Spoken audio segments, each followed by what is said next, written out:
Assalamualaikum warahmatullahi taala wabarakatuh.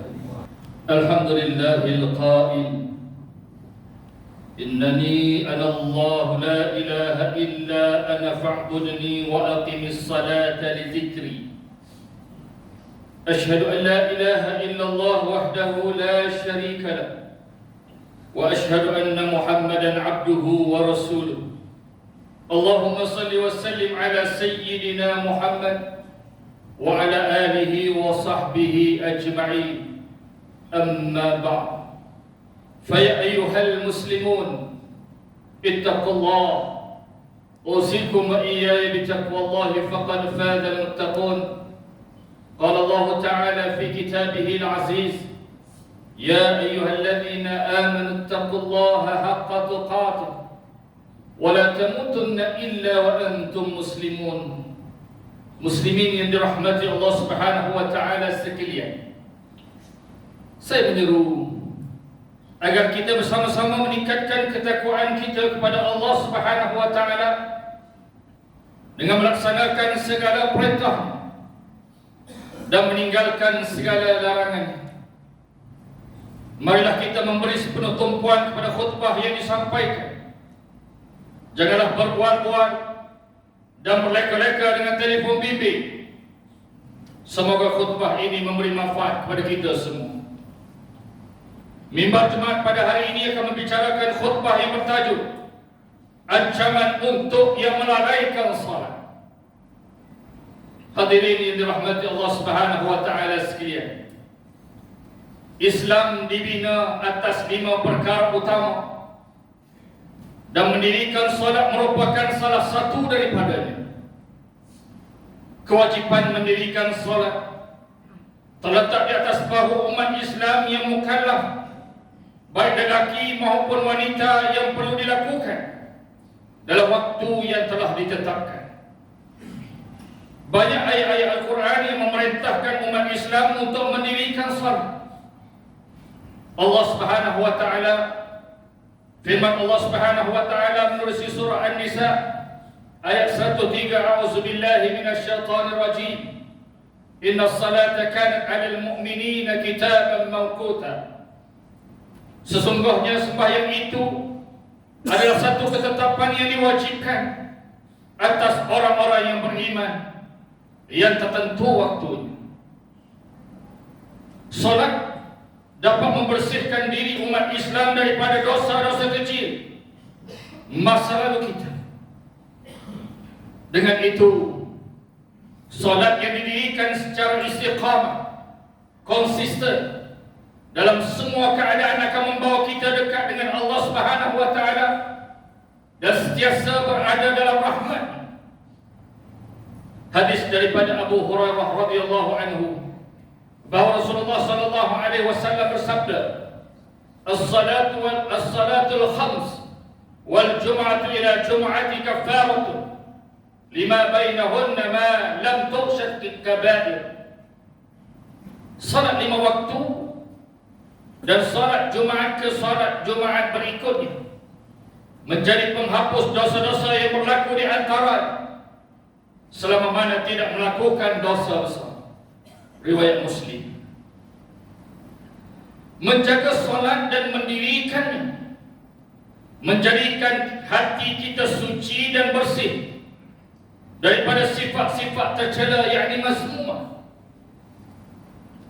Solat yang dibuat bukan sekadar melepaskan kewajipan, malah mampu menjadikan kita manusia yang menyelamatkan diri sendiri dan orang lain dengan melakukan kebaikan dan berakhlak mulia secara berterusan.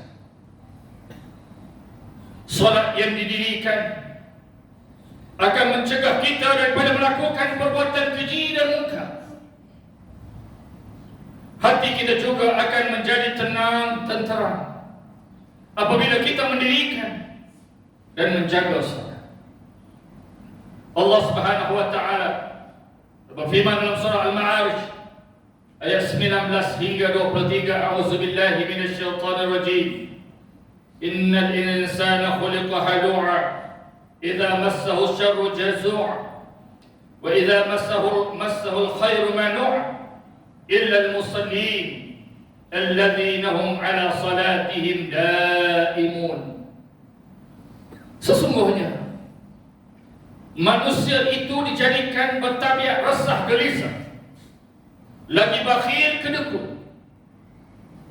Apabila ia ditimpa kesusahan, ia sangat resah gelisah. Dan apabila dia beroleh kesenangan, ia sangat bakhil kedekut.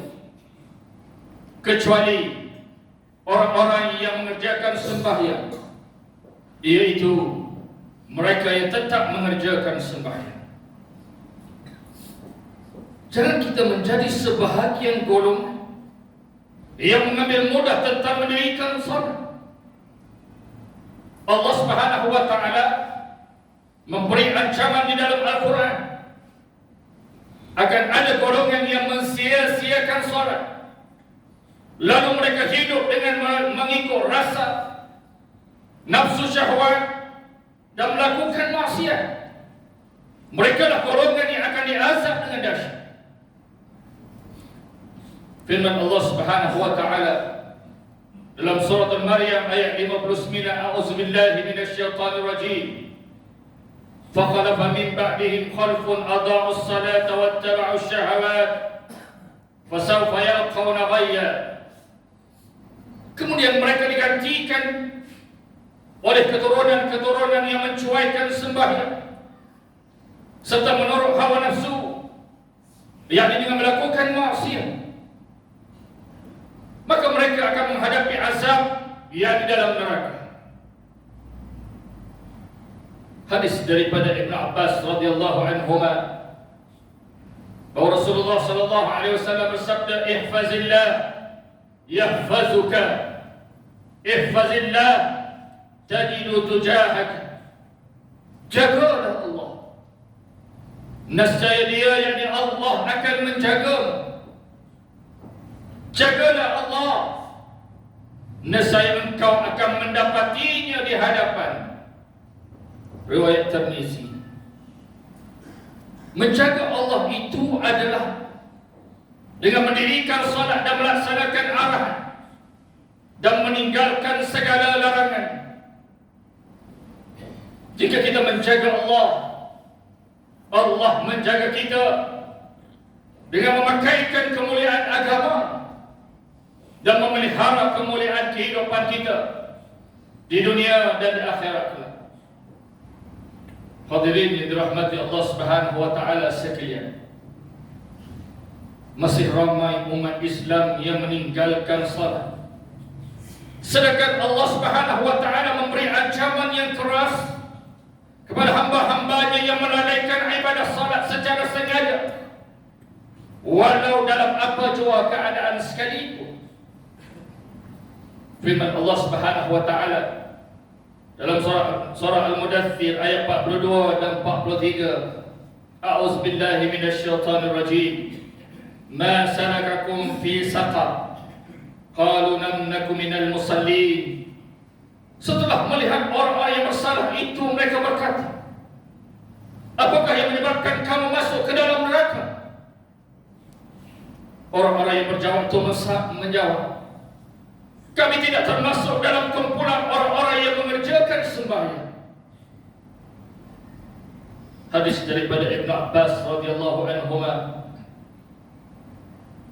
katanya bahawa Rasulullah sallallahu alaihi wasallam bersabda, man taraka as-salah laqiya Allah wa huwa alaihi ghadban. Sesiapa yang meninggalkan salat, maka dia akan bertemu Allah dalam keadaan dimurkai Allah Subhanahu wa taala. Riwayat Al-Bazzar dan At-Tabrani. Dinyatakan dalam kitab Fiqh Al-Islam wal Adillah, Profesor Dr. Wahbah Zuhair rahimahullah taala menyatakan bahawa seseorang yang meninggalkan salat kerana mengingkari kefarduannya adalah murtad. Manakala mereka yang tidak salat kerana malas dan tidak peduli hukumnya fasik dan melakukan maksiat.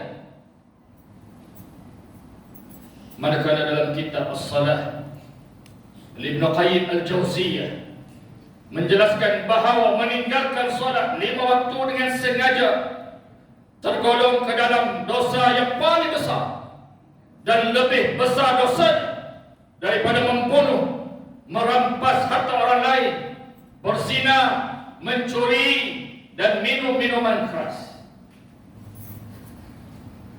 Rasulullah SAW turut membuat perbandingan di antara orang yang beriman dengan yang kufur. Sebagaimana hadis yang diriwayatkan oleh Jabir bin Abdullah radhiyallahu anhuma, baginda bersabda, "Baina ar-rajuli wa baina asy-syirki wal kufri tarkus salah." Beza di antara seseorang yang beriman dengan yang syirik dan kufur adalah meninggalkan salat. Riwayat Muslim. Seseorang boleh dihukum kafir sekiranya dia menafikan kewajiban salat. Mereka yang terlupa atau sengaja melalaikan ibadah salat dalam waktunya, wajiblah ia menggantikannya dengan segera dalam waktu yang lain. Hukumnya berdosa dan wajib segera bertaubat bagi mereka yang sengaja melalaikan. Oleh itu, marilah kita tanamkan tekad dalam diri dan menyeru ahli keluarga kita untuk terus bersama-sama istiqamah mendirikan salat fardu 5 waktu, berusaha untuk melakukan salat secara berjamaah di masjid atau di surau. Sempurnakanlah salat kita dengan melakukan salat-salat sunat seperti salat sunat qabliyah, yakni sebelum salat fardu, dan ba'diyah, yakni sesudah salat fardu. Muslimin yang dirahmati Allah Subhanahu wa taala sekalian, bagi mengakhiri khutbah, marilah kita semua mengambil pengajaran dan pembelajaran terhadap perkara-perkara berikut. Pertama, umat Islam hendaklah meyakini bahawa arahan untuk mendirikan salat fardu 5 waktu datangnya daripada Rabbul Jalil, Allah Subhanahu wa taala. Kedua, umat Islam hendaklah sedar bahawa azab siksa yang pedih akan ditimpakan ke atas mereka yang melalaikan ibadah salat. Ketiga, umat Islam hendaklah yakin dengan janji dan jaminan rezeki daripada Allah Subhanahu wa taala kepada mereka yang menjaga salat. A'udzubillahi minasyaitonir rajim. Wa'mur ahlaka bis-salati wastabir 'alaiha.